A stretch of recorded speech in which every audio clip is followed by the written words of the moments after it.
Pourquoi? Parce que on ne peut pas faire jouer la démocratie à l'intérieur de ces pays. Pourquoi? Parce que les problèmes traversant la société sont avant tout identitaires.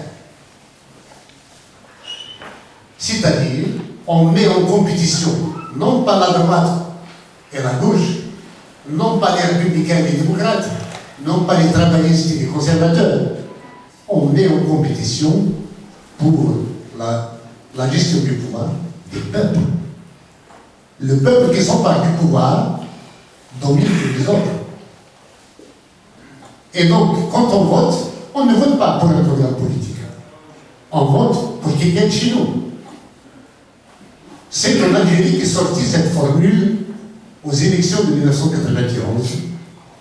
Il vaut mieux voter pour notre chien que pour celui du voisin.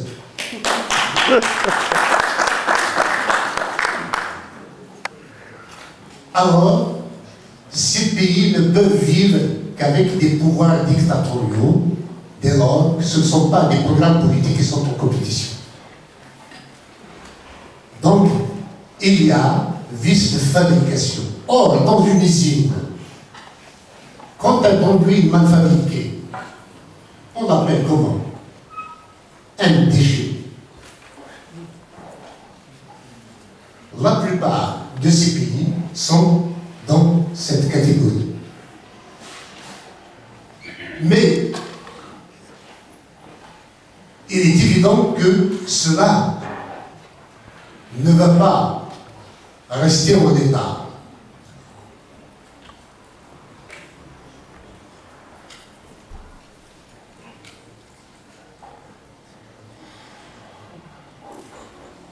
Ce qui a favorisé le maintien en état de ces États, le maintien en place de ces États, de ces pays, c'est d'abord la conjoncture internationale qui était celle de la guerre froide. Que ce soit l'Est ou l'Ouest, chacun couvait ses dictateurs pourvu qu'ils n'aillent pas y marcher en face et nous faire un pied de nez. Pour que ces pays connaissent une stabilité, on avait décrété le principe de l'intangibilité des frontières. Ce principe est devenu, au fil du temps, le mur de la Bastille, à l'assaut duquel partent aujourd'hui la plupart des pays qui se sentent des peuples qui en sont prisonniers.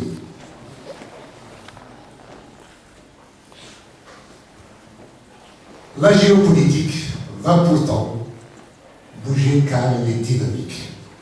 Le nombre de pays admis au sein de l'ONU aujourd'hui a presque quadruplé depuis la création de celle-ci.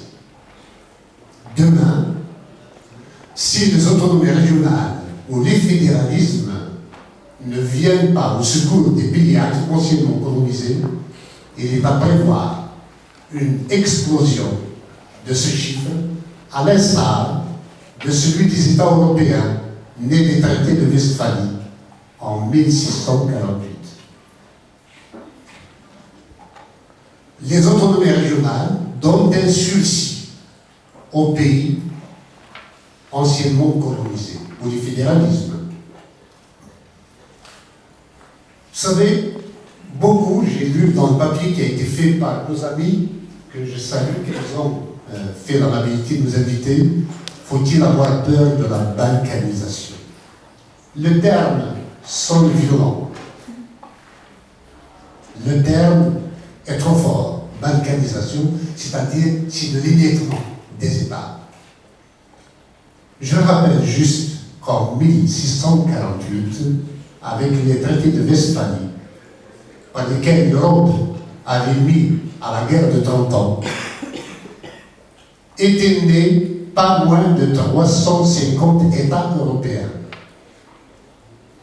Ça a permis à l'Europe de se reconstituer sur la base de la volonté des peuples en place, pour la plupart. Il y a toujours eu des coups de force.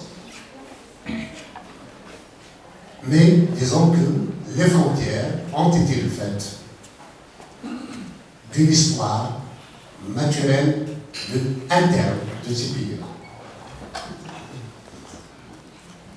Admettons que cela se produise de la même façon pour l'Afrique. Et c'est sûr, si il n'y a pas d'accession des peuples actuellement qui souffrent de la domination, disons identitaire, qui n'est pas la leur, un jour ou l'autre, ces pays vont finir par imploser. Nous en avons eu déjà des exemples. Qui peut me dire où est la Somalie? Il n'existe plus de Somalie. Il y a un siège à l'ONU, mais il n'y a plus de Somalie. Qui peut me dire que la Côte d'Ivoire est un pays viable, avec une force d'interposition au milieu, entre le nord et le sud? C'est quoi ce pays? Qui peut nous dire que le Kenya,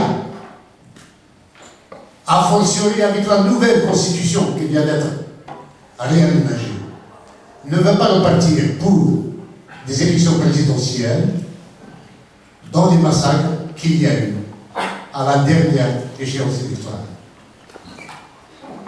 Qui peut nous garantir qu'il n'y aura pas notre Rwanda?